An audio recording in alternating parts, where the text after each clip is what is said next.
லக்கண குமாரனுக்கு பொண்ணு கல்யாணம் என்று சொல்லி நயனமாக வரவழைத்து நாட்டுக்கு வரவழைத்து அவர் என்னன்னா துரோகம் செய்தார் தெரியுமா? நாட்டுக்கு வரவழைத்து அவர் என்ன செய்தார் தெரியுமா?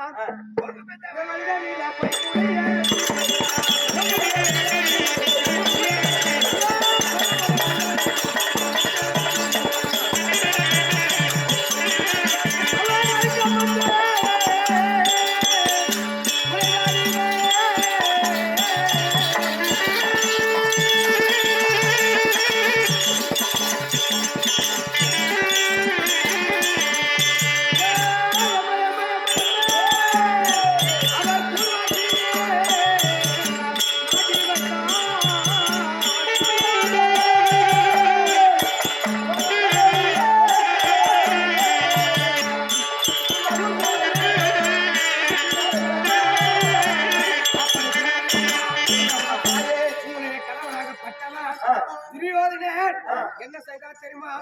போகமான வழிகளில வைக்கூலியை வெற்றி வைத்தார். நடக்க வந்த தலைதலில ஊர்வாசியை நாட்டி வைத்தார். குளிக்க வந்த குளிதலில ஊர்வாசியை நாட்டி வைத்தார். நடக்க வந்த தலைதலில நச்சு முள்ளே நாட்டி வைத்தார். அது மட்டும் கிடையாது, இன்னும் என்ன செய்தார் தெரியுமா?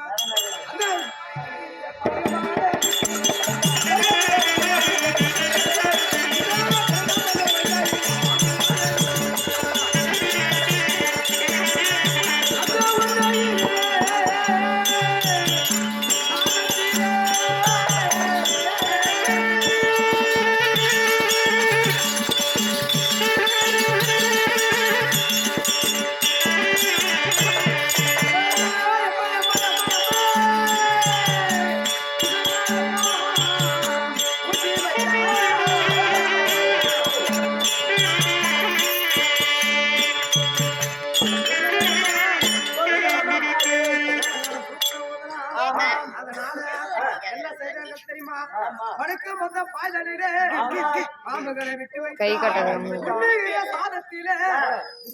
ஊட்டி வைத்தார்.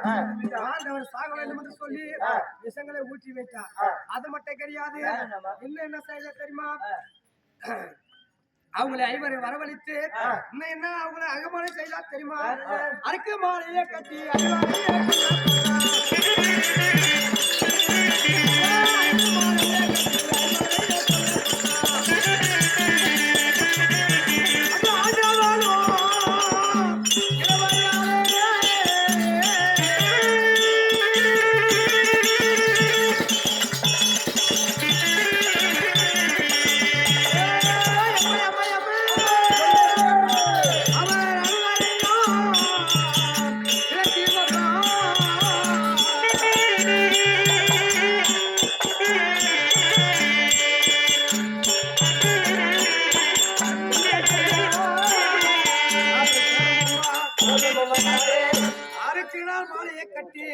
அந்த ஐவரை கொல்ல பார்த்தா அந்த அரக்கனால் மாலையை கட்டி புரோசிலிருந்து மண்டியை விட்டு பாதி இருவே தீ வச்சு கொளுத்தினார். அந்த ஐவர் ராஜாக்காலம் அந்த தீ இருந்து தப்பிச்சு நேராக எங்க சென்றார் தெரியுமா? இடுமவனம் சென்றார். அது மட்டும் கிடையாது, இடுமவனம் சென்றார். அங்க இடுமனை மடித்தார். இடுவென்று சொல்லக்கூடிய ஒரு பெண்ணை மனமுடிந்தார். மனமுடிந்து கொண்டு அவர் மீண்டும் எங்க சென்றார் தெரியுமா? மும்மூர்த்தி மகன் என்று சொல்லக்கூடிய மும்மூர்த்தி மங்கலம் சென்றார் இல்லையா? மும்மூர்த்தி மங்கலம் சென்று பக்காசூரன் என்று சொல்லக்கூடிய பக்காசூரனை மடித்தார். அது மட்டும் கிடையாது, இன்னும் எத்தனை உங்களுக்கு அவருக்கு அந்த ஐவர் ராஜாக்களுக்கு எத்தனை குற்றங்கள் செய்திருக்கார் தெரியுமா? அம்மா சோது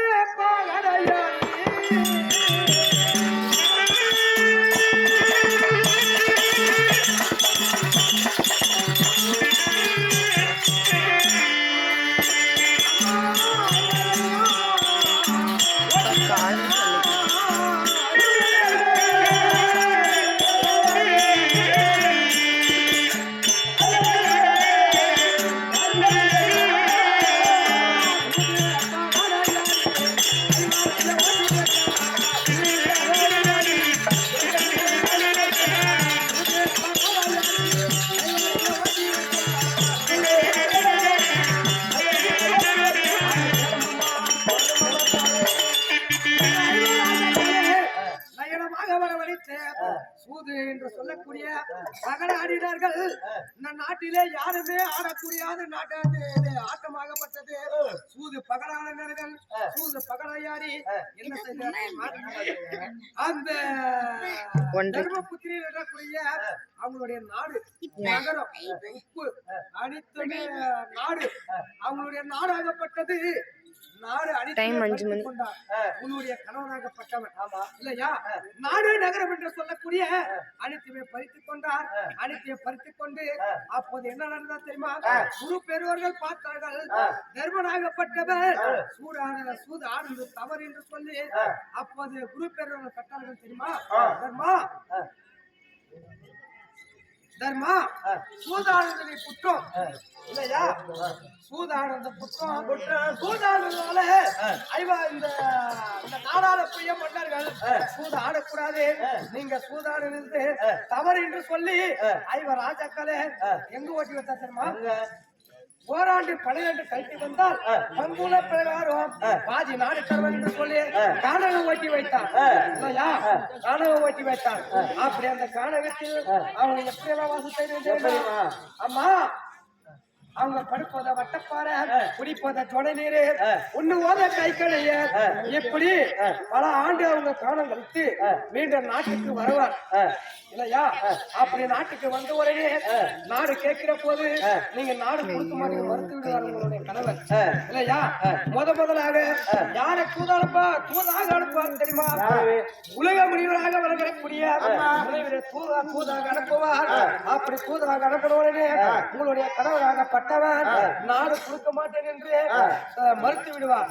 இரண்டாவதாக அல்லிக்கு அர்ஜுனுக்கும் பிறந்தவர் யாரு? அல்லிக்கும் அர்ஜுனுக்கு பிறந்த புலியார் தூதாக அனுப்பி வைப்பார்.